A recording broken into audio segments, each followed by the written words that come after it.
चलो, इंग्लिश में चैप्टर 3 में फ्लाइट की जो 2 स्टोरीज थी वो हमने समझ ली थी, ठीक है। 2 पोएम बाकी थी, वो पोएम आज कर लेते हैं। फर्स्ट है how to tell wild animals, ठीक है। वाइल्ड एनिमल्स को डिस्क्राइब कैसे किया जाता है। If ever you should go by chance to jungles in the east, east मतलब यहाँ पे अर्थ का ईस्ट बोला है, इंडिया का ईस्ट नहीं, ठीक है। इंडिया का लेंगे तो वेस्ट पार्ट होगा, इंडिया का लेंगे तो क्या होगा, वेस्टर्न पार्ट होगा। और अर्थ का अगर देखें तो इंडिया कहाँ पे सेटल है, ईस्ट में है। वेस्टर्न कंट्रीज हम किसे बोलते हैं, यूरोप, अमेरिका, ठीक है। तो अर्थ के ईस्ट पार्ट में मतलब कि India. And if there should to you advance a large and tawny beast, tawny मतलब येलोइश, टोनी का मतलब क्या होता है, येलोइश, ठीक है। अगर आप वहाँ पे जाओ और बाई चांस किसी टोनी बिस्ट मतलब येलोइश कोई खूंखार जानवर को देखो तो if he roars at you as you are dying you will know it is the Asian lion.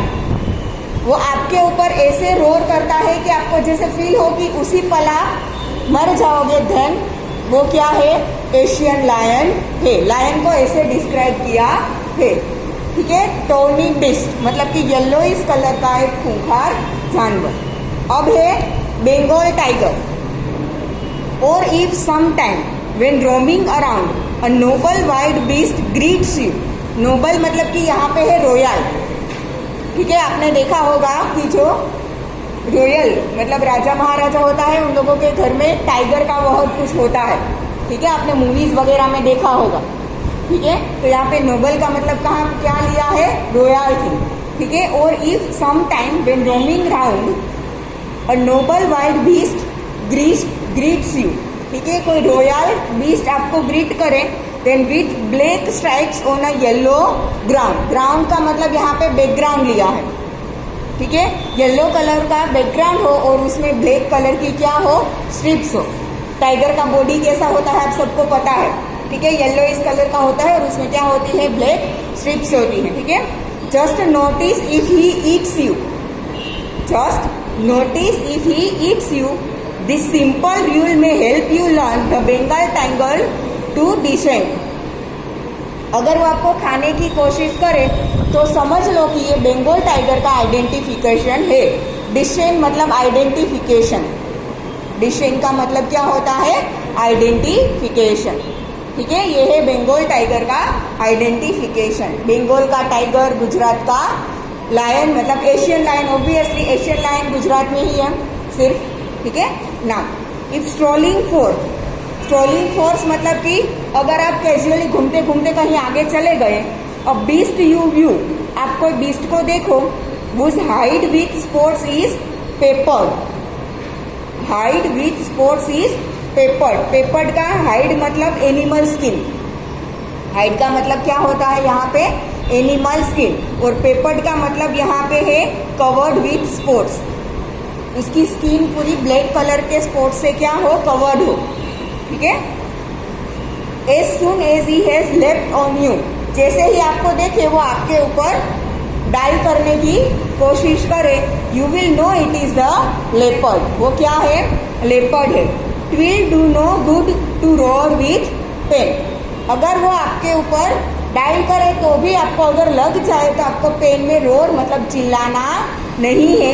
He will only लेप एंड लेप अगेन, जितना आप चिल्लाओगे उतना वो आपके ऊपर ज्यादा हमला करेगा, ठीक है। लेप एंड लेप मतलब कि बारी बारी से क्या करना, उसके ऊपर पंजा मारना, ठीक है ना।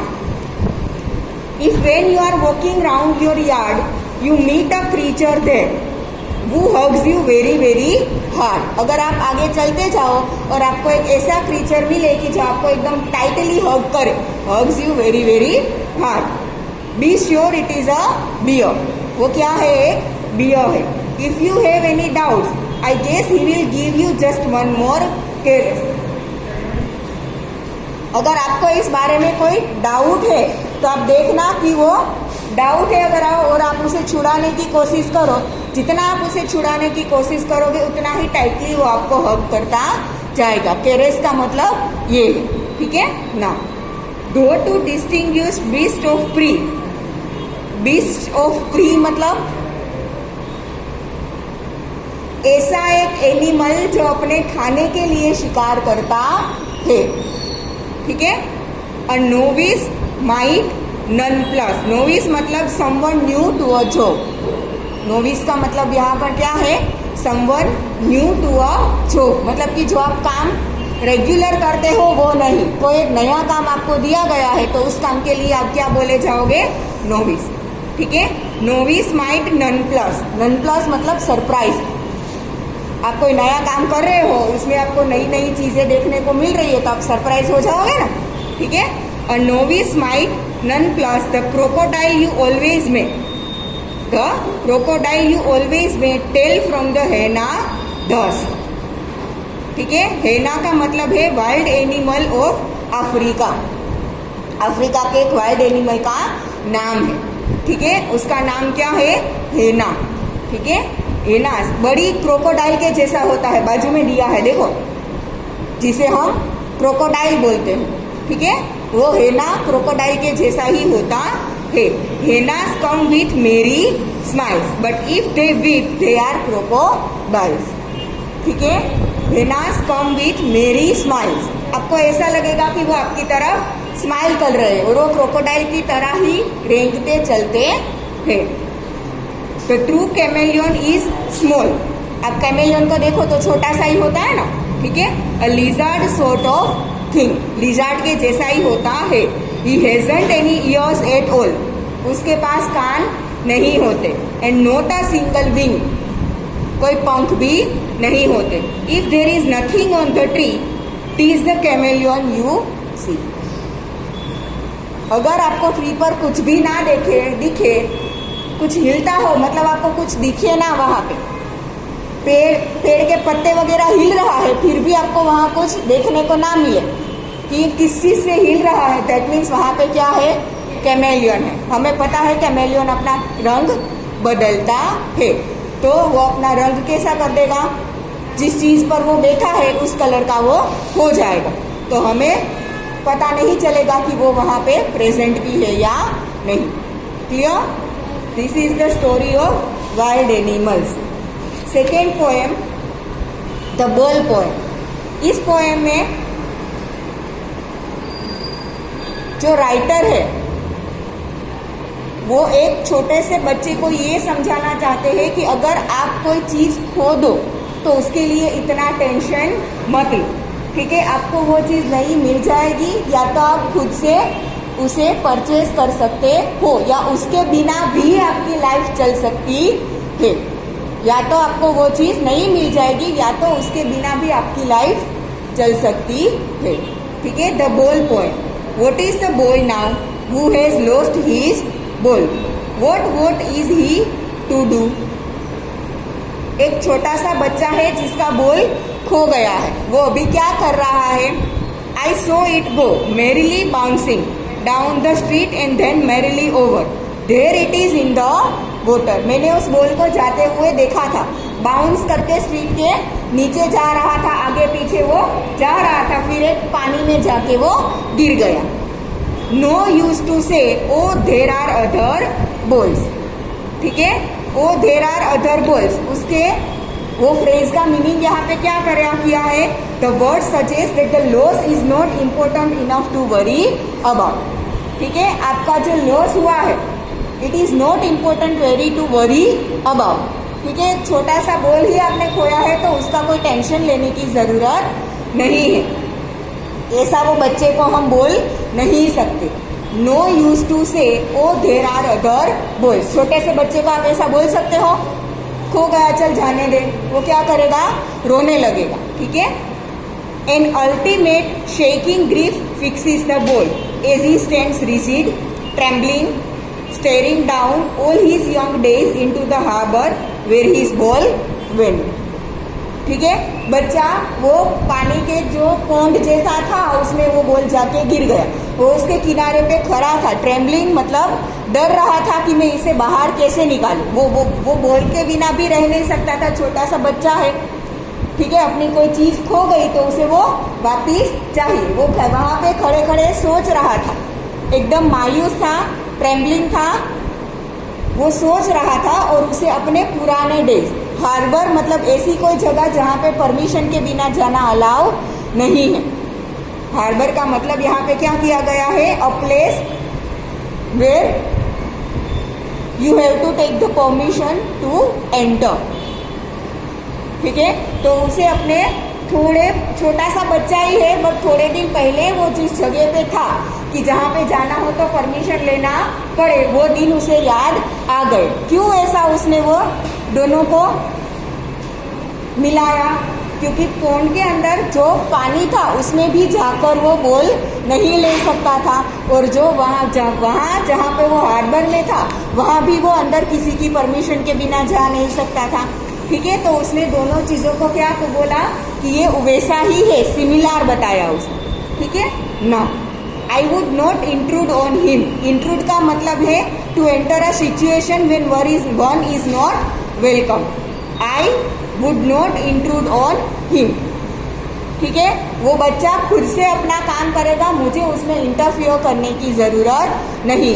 इंट्रूड मतलब कि अगर कोई ना चाहे कि आप यहाँ पे आओ तो आपको उसके पास जाना नहीं चाहिए। ठीक है ना, a dime another ball is worthless. A dime मतलब 10 सेंट्स।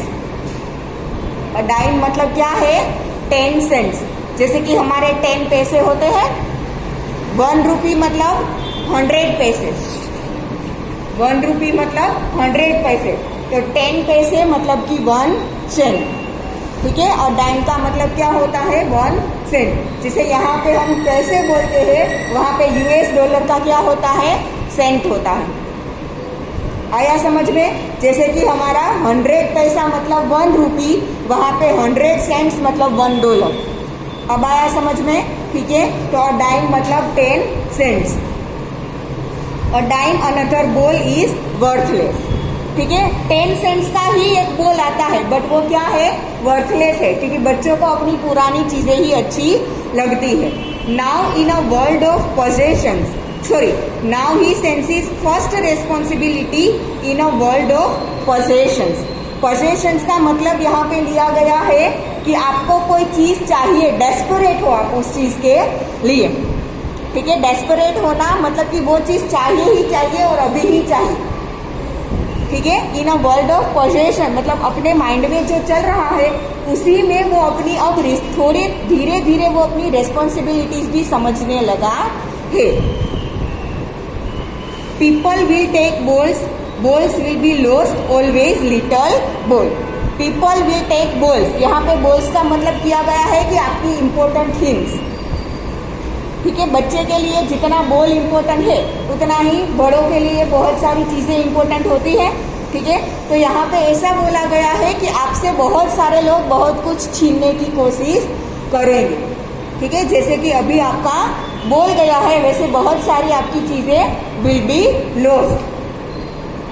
ठीक है, बहुत सारी ऐसी चीज़ें खो भी सकती है। And no one buys a ball back, वो चीज़ें आपको फिर से बाय करने की भी ज़रूरत नहीं है, खरीदने की भी ज़रूरत नहीं है। हाँ, ऐसी कोई चीज़ हो that is very very very important to you तो आप उसे खरीद सकते हो, बट अगर कोई ऐसी चीज़ हो कि जैसे आगे कोई ज़रूरत ही नहीं है तो उस चीज़ के बिना चला लो। ठीक है, तो ये छोटे से बच्चे को बॉल का एग्जाम्पल देके अपनी रेस्पॉन्सिबिलिटी समझाई जा रही है। Money is external, money is external, आपके पास पैसे हो तो आप कुछ भी खरीद सकते हैं हो। He is learning well behind his desperate eyes. Desperate eyes मतलब उसे वो बॉल वहां दिख रहा है, उसे चाहिए भी पर वो ले नहीं सकता है। उसके पीछे वो अपनी धीरे धीरे रेस्पॉन्सिबिलिटीज को समझ रहा है, उसमें से कुछ लर्न कर रहा है, सीख रहा है।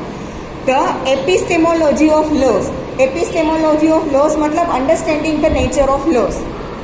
Understanding the nature of loss मतलब कि आप कोई चीज खो दो तो आपके अंदर कैसा रिएक्शन होता है। ठीक है, the epistemology of loss, how to stand up knowing what every man must one day know and most know many days how to stand up.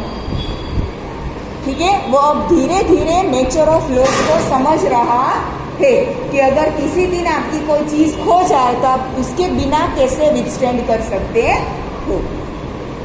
ठीक है, यहाँ पे एक छोटे सा बच्चा और बॉय का नाम देकर हम सबको हमारी रिस्पॉन्सिबिलिटी समझाई जा रही है।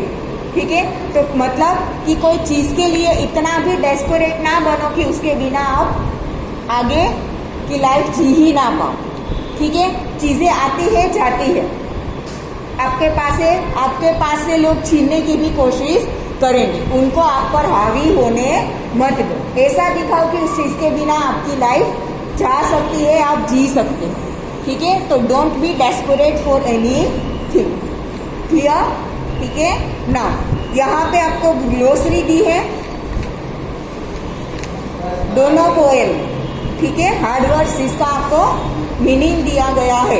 ये चीज़ वन वर्ड में पूछी जा सकती है, राइट वन वर्ड। ठीक है, यहाँ पे जो ग्लोसरी है तो हर एक चैप्टर का बोल रही हूँ। ठीक है, वो वन वर्ड में पूछी जा सकती है। यहाँ पे हमारा चैप्टर नंबर 3 खत्म होता है। Chapter number 4 from the diary of Anne. Frank.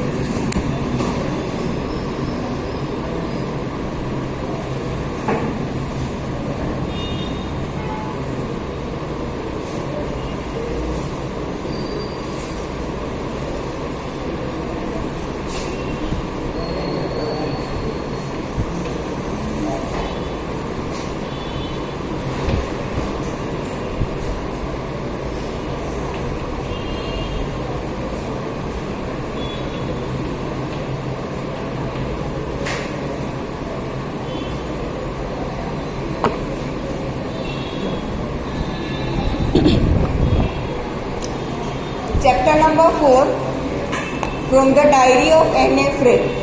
ठीक है, एन.ए. फ्रैंक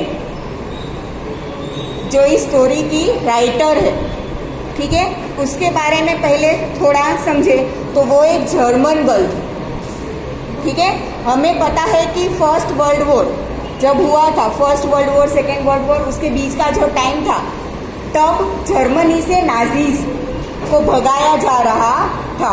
जैसे कि हमारे यहाँ पे क्रिश्चियन, हिंदू, मुस्लिम वगैरह होते हैं। ठीक है, वैसे ही वहाँ पे नाजीज थे, नाजी NAZI। ठीक है, तो जर्मनी में से नाजी को क्या किया जा रहा था, भगाया जा रहा था कि वो लोग जर्मनी में रह नहीं सकते। क्या हो रहा है यहाँ पे? आप कॉर्नर में चले जाओ, हाँ आप कॉर्नर में चले जाओ और तुम बाहर निकलो, काजू आ गया।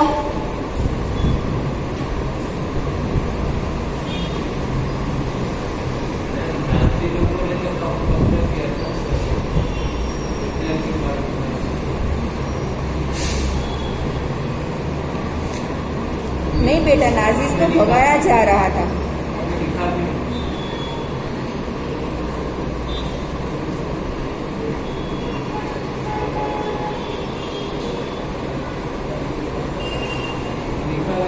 The Nazi occupation, sorry. ठीक है, जर्मनी में जब जर्मनी के लोगों को हटाकर नाजी है वो क्या कर रहे थे, उस पर ऑक्यूपेशन मतलब कि उसे पे कब्जा करने की कोशिश कर रहे थे। तो वहाँ के जो लोग थे उनको वो लोग क्या कर रहे थे, या तो जर्मनी छोड़ के चले जाओ या तो उन लोगों को मार दिया जाता था। ठीक है, तो ये जो एन.ए. फ्रैंक है उसकी फैमिली वहाँ से भाग के चली गई। ठीक है, जर्मनी छोड़ के वो लोग चले गए थे, तो ऑब्वियसली उसके जो रिलेटिव्स थे, उसके फ्रेंड्स थे, वो वहीं पे छूट गए होंगे। ठीक है, उसकी फैमिली अपनी जान बचाकर भागी, नेदरलैंड में वो लोग रहने लगे। धीरे धीरे नाजी से वो नेदरलैंड में भी कब्जा करने लगे, तो वहाँ से भी वो लोग भाग के चले गए। ठीक है, तो हर जगह पे वो अपने फ्रेंड्स को छोड़ के जा रही थी। ठीक है, ऐसे फ्रेंड को छोड़ के जाना, नए friends banana, that was not easy.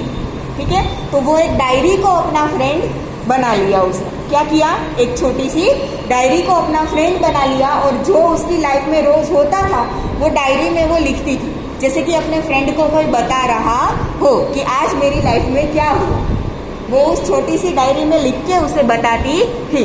उसने डायरी को नाम भी दिया था किटी। डायरी को उसने क्या नाम दिया था, किटी। ठीक है, वो अपनी रोज जो चीजें होती थी वो उसमें लिखती थी और उसे बताती थी। चलो मेन चैप्टर स्टार्ट करें, page number 50। Writing in a diary is a really strange experience for someone like me. ठीक है, पहले उसने कभी भी डायरी में लिखा नहीं था, क्योंकि पहले वो अपने फ्रेंड्स के साथ सिंपल लाइफ जी रही। ठीक है, जब उसे जर्मनी छोड़ के भागना पड़ा तब उसके पास फ्रेंड्स नहीं बचे। ठीक है, तो उसे पहले डायरी में लिखना थोड़ा स्ट्रेंज लगा। Not only because I have never written anything before, but also because it seems to me that later on neither I nor everyone else will be interested in the musings of a 13-year-old school girl. ठीक है, इसलिए नहीं कि मैंने आगे पहले कभी कुछ लिखा नहीं था, पर मैं ये सोच रही थी कि 13-year-old गर्ल, 13 ईयर्स की एक छोटी सी बच्ची के यहाँ पे मशीन्स, MUSINGS, मशीन्स मतलब थॉट्स, मशीन्स का मतलब क्या होता है? थॉट्स। ठीक है, एक 13 साल की छोटी सी स्कूल गर्ल के थॉट्स में कौन इंटरेस्टेड होगा? मैं डायरी लिख तो रही हूँ, पर मेरी डायरी कभी कोई पढ़ेगा भी? ठीक है, वो इसीलिए उसे डायरी में लिखना क्या लग रहा था? स्ट्रेंज लग रहा था, पर फिर भी वो डायरी में हर रोज लिखती थी। ओह वेल, इट डजंट मैटर, मेरे लिए वो मैटर नहीं करता, क्योंकि मैं तो फिर भी डायरी में लिखूंगी। I feel like writing and I have an even greater need to get all kinds of things off my chest. ठीक है, मैं लिखूंगी और मेरे लिए ये जरूरी भी है, क्योंकि पूरे दिन जो होता है वो मुझे मेरी सिस्टम से बाहर निकालना है। क्योंकि रोज का टेंशन आप भरते जाओगे तो एक दिन आपको ऐसा ऐसे लगेगा कि जैसे आपका माइंड ब्लास्ट हो जाएगा। ठीक है, तो वो हर रोज की अपनी टेंशन उस डायरी में निकाल देती थी, जो उसके लिए बहुत जरूरी था। Paper has more patience than people, ये फ्रेज हम अभी भी बोलते हैं। Paper has more patience than people, paper के पास लोगों से ज्यादा पेशेंस होता है।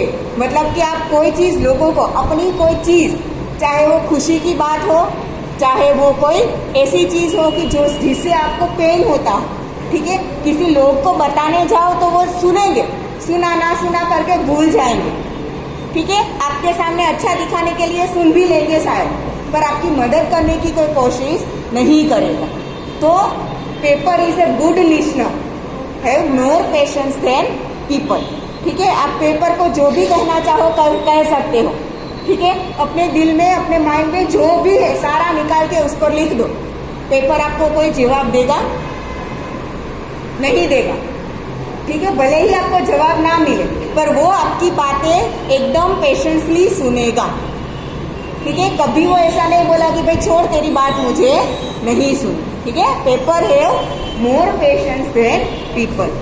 I thought of this saying on one day of those days when I was feeling a little depressed and was sitting at home with my chin in my hands, bored and listless, wondering whether to stay in or go out.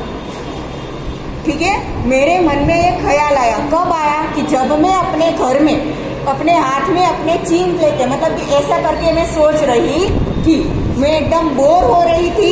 Listless का मतलब बाजू में दिया है, देखो, with no energy और interest. ठीक है, मैं बोर हो रही थी, मेरे अंदर कोई एनर्जी भी नहीं थी, या तो कोई आजू बाजू की चीजें देखने का मुझे कोई इंटरेस्ट भी नहीं था, मेरी हालत ऐसी थी। ठीक है, तब मैं सोच रही थी कि मैं क्या करूं, घर के अंदर ही बैठी रहूं या घर के बाहर जाके कुछ करूं। ठीक है, तब मेरे मन में ख्याल आया कि paper is a good listener than people. Paper has more patience than people. ठीक है, इसीलिए फिर उसने वहां से डायरी लिखना शुरू किया। I finally stayed where I was brooding. Yes, paper does have more patience, and since I am not planning to let anyone else read this stiff-backed notebook, grandly referred to as a diary, unless I should ever find a real friend, it probably won't make a bit of difference. ठीक है, yes, मैंने यही सोचा कि मुझे यही करना चाहिए। क्या लिखा है?